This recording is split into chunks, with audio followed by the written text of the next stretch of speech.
ईमानदार सरकार रहेगी तो पानी मुफ्त मिलेगा, ईमानदार सरकार रहेगी तो पेंशन दोगुना हो जाएगी, ईमानदार सरकार रहेगी तो सड़कें मिलेंगी, फ्लाईओवर मिलेगा, और भ्रष्टाचारी सरकार रहेगी तो शिक्षक भर्ती का घोटाला होगा। हमारे नौजवान साथी यहां मौजूद हैं, 69,000 शिक्षकों की भर्ती में घोटाला कर दिया। 69,000 कहते हैं भगवान श्री राम के नाम पे सरकार चला रहे हैं, राम राज्य है उत्तर प्रदेश में। अरे भगवान श्री राम ने आपको घोटाला करने के लिए कहा है क्या आदित्यनाथ जी?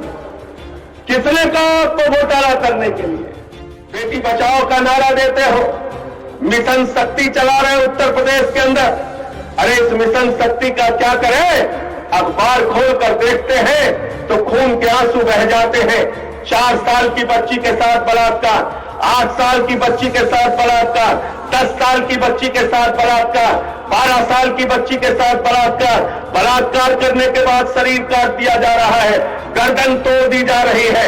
ऐसी ऐसी नृशंस हत्या के मामले सामने आ रहे हैं, लेकिन उत्तर प्रदेश के बैठे हुए मुख्यमंत्री के मुंह से एक आवाज उनके लिए नहीं निकलती।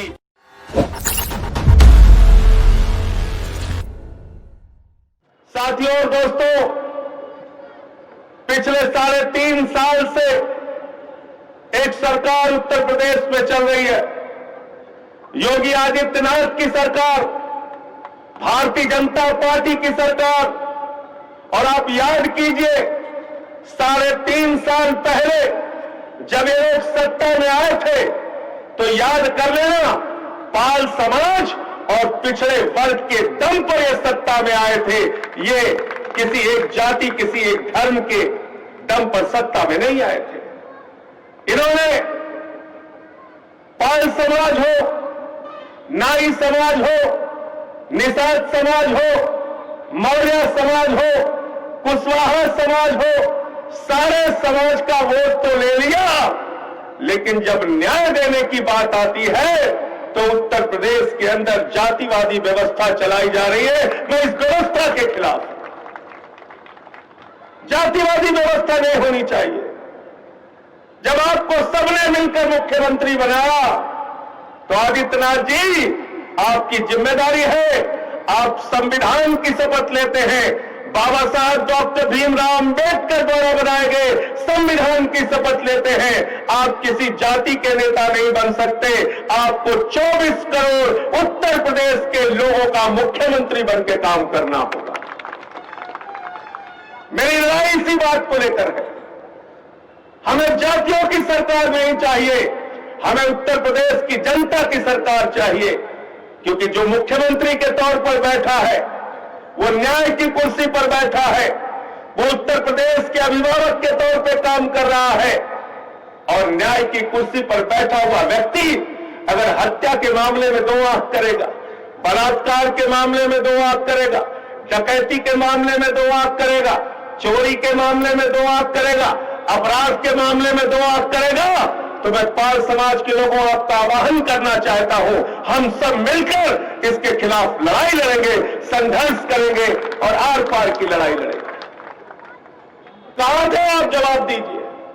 आपको बताना पड़ेगा, क्योंकि आज जयप्रकाश पाल के परिवार के लोग न्याय मांग रहे हैं, वो डरे हुए। उत्तर प्रदेश में अपराध हो जाए आप नहीं बोल सकते, किसी की हत्या हो जाए आप उसके घर में शोक संवेदना व्यक्त करने नहीं जा सकते। उत्तर प्रदेश के अंदर आदित्यनाथ के खिलाफ बोलना देशद्रोह हो गया है। 4 महीने में मेरे ऊपर 14 मुकदमे किए गए, देशद्रोह का मुकदमा मेरे ऊपर लगाया गया, मेरे पार्टी का दफ्तर बंद कर दिया गया, मेरी पत्नी घर में थी, वहां पे पुलिस भेजकर धमकाने की कोशिश की गई। मैं आदित्यनाथ आपको कहना चाहता हूं, 14 नहीं 1400 मुकदमे करो, लेकिन हम न्याय के लिए लड़ते रहेंगे, संघर्ष करते रहेंगे, अपनी आवाज उठाते रहेंगे। उत्तर प्रदेश में खुलेआम आपको गुंडागर्दी करने की छूट नहीं दी जाएगी, आपके नेताओं को गुंडागर्दी करने की छूट नहीं दी जाएगी।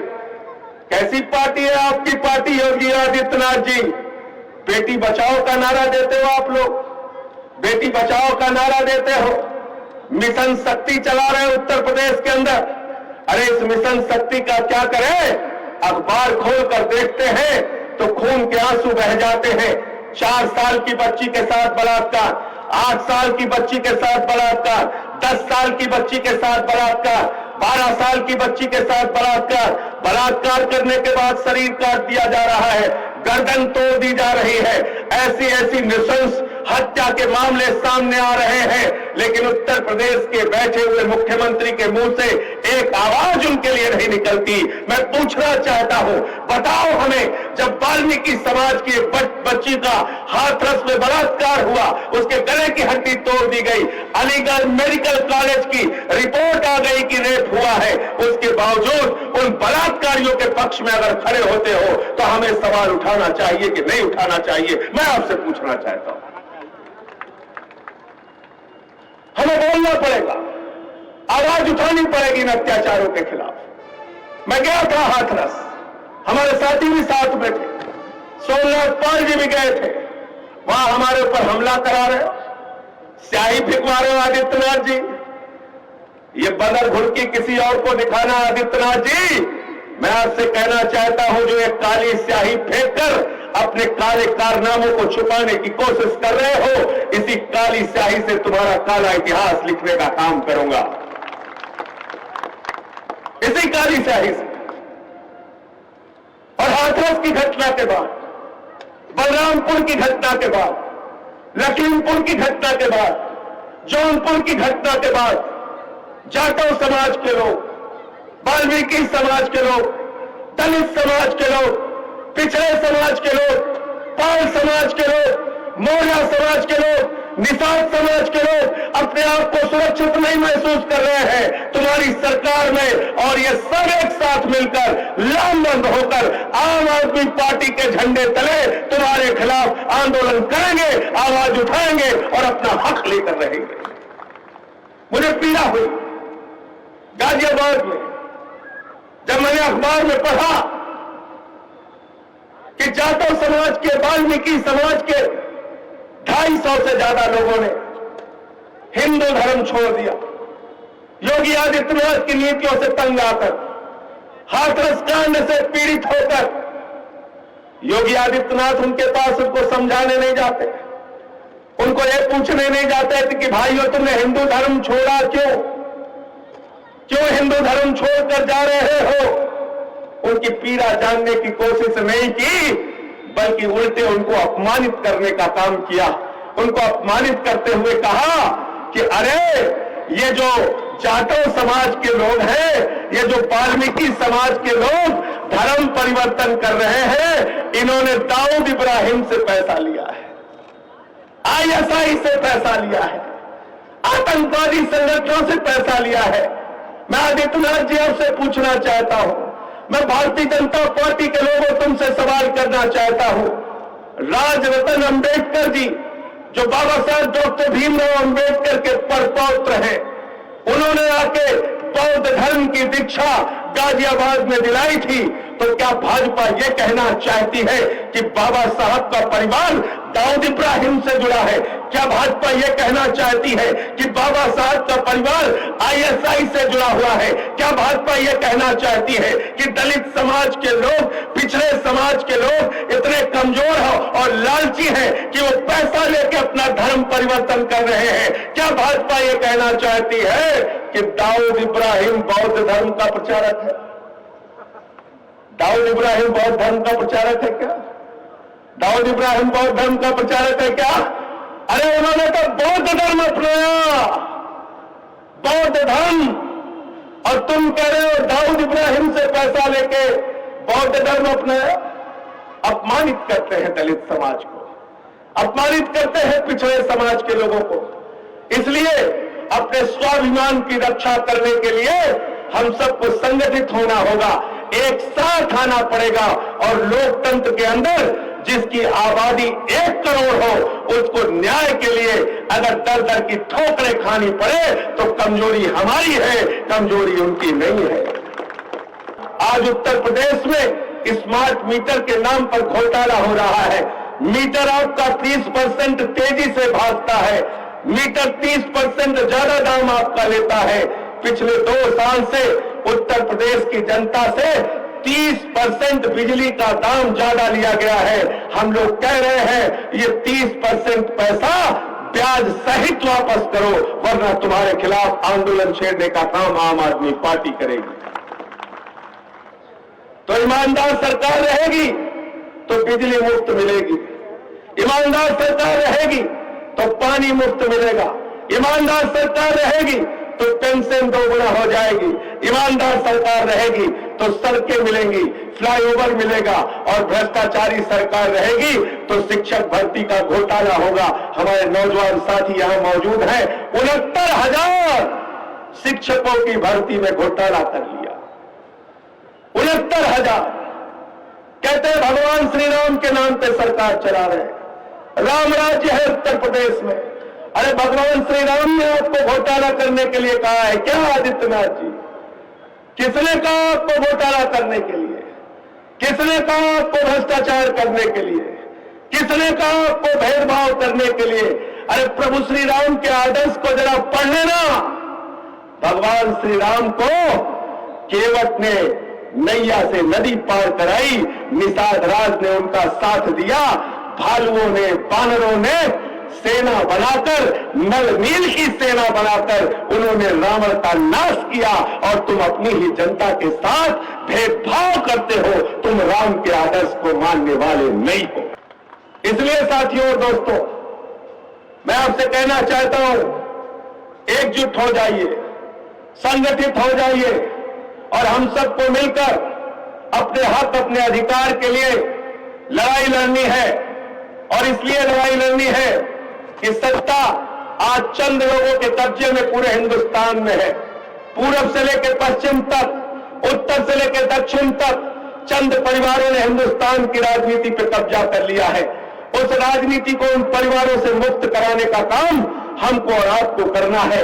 हिंदुस्तान की एकमात्र पार्टी है आम आदमी पार्टी, जिसने अपने संविधान में लिखा है एक परिवार से 2 आदमी सांसद, विधायक, मंत्री नहीं बनेगा। किसी दूसरी पार्टी में नहीं लिखा। और आपको मूर्ख बना रहे हैं 50 साल से। कोई कहता है पंजे पे वोट दे दो, कोई कहता है कमल पे वोट दे दो, कोई कहता है साइकिल पे वोट दे दो, कोई कहता है लालटेन पे वोट दे दो। हाथी तो खाती ज्यादा है। कोई कहता है हाथी पे वोट दे दो, हाथी पे वोट दे दो।